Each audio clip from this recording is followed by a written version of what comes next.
looking at on your screens. Michael Thomas currently accounts for 78% of the Saints' receiving yards. Everyone else on the team accounts for 22%.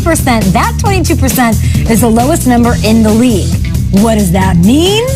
No team relies on the number one receiver more than the Saints. I'm sure they're hoping that Dez can help with that.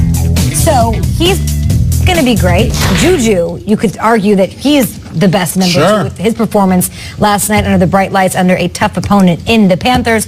But let's talk number two receivers, and I'm going to start with you, Nate. Oh, yes. Go ahead and start with me. I'm representing right now with the Dez shirt. But shout out to Jane getting the exclusive, though. Nobody gets to sit next to Dez. She always gets to sit down. I will say this. You know, I love Tyrell Williams with the Chargers. That's a whole different conversation. He's going to be one of the best free agents. But Dez Bryant, 73 touchdowns, Cowboys legend. You got to imagine every single game he would stand up at the line of scrimmage. He's looking at the cornerback, the best cornerback on that team. Oftentimes safety help. They would focus on him. Now he comes to the line of scrimmage.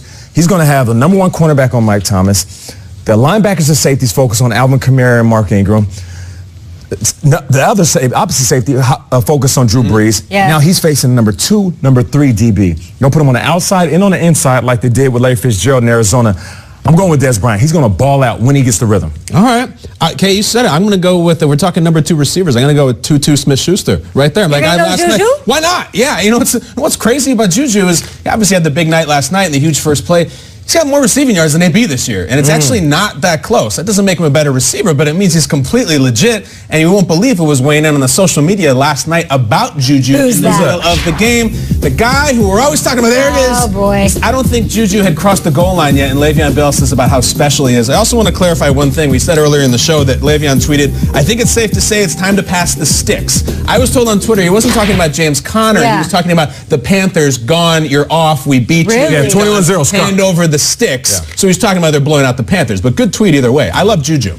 I quickly will talk about Calvin Ridley, a guy you always were glowing about. Yeah. He's caught 75% of the passes thrown his way. He's got 7 touchdowns on the season. As a receiver, he's performing next to Julio better than some of the ones in the league, better than your Jarvis Landry, your Devin Funchess, your Michael Crabtrees.